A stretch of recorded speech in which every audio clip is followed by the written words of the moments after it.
Hi hello welcome to Blasters Arena. Kerala Blasters മോശം പ്രകടനം നടത്തുന്നത് കൊണ്ട് തന്നെ ക്ലബ്ബ് മാനേജ്മെന്റിന് വലിയ പ്രതിഷേധങ്ങളാണ് ഇപ്പോൾ ആരാധകരിൽ നിന്നും ഏറ്റുവാങ്ങേണ്ടി വരുന്നത്. കേരള ബ്ലാസ്റ്റേഴ്സിന്റെ ആരാധകർ സോഷ്യൽ മീഡിയയിൽ ഒരു ക്യാമ്പയിൻ ആരംഭിച്ചിട്ടുണ്ട്.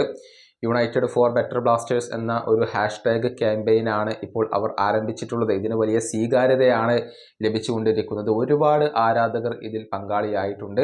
ഇന്ത്യയിൽ സ്പോർട്സിൽ ഇതിന് ട്രെൻഡിങ് ആയി മാറാനും കഴിഞ്ഞ ദിവസം സാധിച്ചിട്ടുണ്ട്. ഇതുമായി ബന്ധപ്പെട്ടുകൊണ്ട് ആരാധകരുടെ ഒരുപാട് അഭിപ്രായങ്ങളും നിർദ്ദേശങ്ങളും ഒക്കെ നമുക്ക് എക്സിൽ കാണാൻ കഴിയും. അത്തരത്തിലുള്ള ഒരു അഭിപ്രായം നമുക്കൊന്ന് പരിശോധിക്കാം. അതായത് കഴിഞ്ഞ സമ്മറിൽ ഇന്ത്യൻ സൂപ്പർ താരമായ ജീക്സൺ സിംഗിനെ ക്ലബ്ബ് വിറ്റഴിച്ചിരുന്നു. ഒരു റെക്കോർഡ് ട്രാൻസ്ഫർ തുകക്കായിരുന്നു ബ്ലാസ്റ്റേഴ്സ് അദ്ദേഹത്തെ കൈമാറിയത്.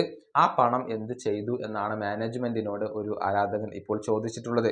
അദ്ദേഹത്തിന്റെ ആ ഒരു അഭിപ്രായം ഇങ്ങനെയാണ്: റെക്കോർഡ് ട്രാൻസ്ഫർ ഫീക്കാണ് ജീക്സൺ സിംഗിനെ നമ്മൾ വിറ്റത്.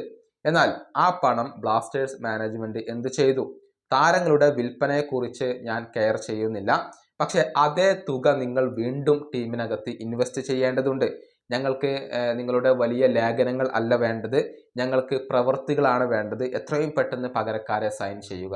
ഇതാണ് ഒരു ആരാധകൻ ഇപ്പോൾ കേരള ബ്ലാസ്റ്റേഴ്സിന്റെ മാനേജ്മെന്റിനോട് ആവശ്യപ്പെട്ടിട്ടുള്ളത്. അതായത് കാര്യങ്ങൾ വളരെ വ്യക്തമാണ്. മികച്ച താരങ്ങളെ വിറ്റഴിക്കുക എന്നത് ബ്ലാസ്റ്റേഴ്സ് മാനേജ്മെന്റിന്റെ ഒരു പോളിസിയാണ്. അത് നമ്മൾ ഒരുപാട് തവണ കണ്ടതാണ്. സഹലിനെയും ജീക്സണെയും കൂടാതെ മറ്റു പല സൂപ്പർ താരങ്ങളെയും ബ്ലാസ്റ്റേഴ്സ് മാനേജ്മെന്റ് വിറ്റഴിച്ചിട്ടുണ്ട്.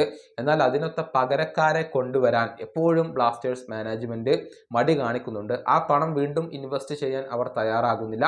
അവിടെയാണ് തിരിച്ചടികളുടെ തുടക്കം. അതുകൊണ്ട് തന്നെയാണ് കേരള ബ്ലാസ്റ്റേഴ്സിന്റെ ഇന്ത്യൻ സ്ക്വാഡ് ഇത്രയധികം ദുർബലമായിട്ടുള്ളതും. ഈ വീഡിയോയുടെ അവസാനിപ്പിക്കുന്നു. അടുത്ത വീഡിയോയുമായി വീണ്ടും കാണാം.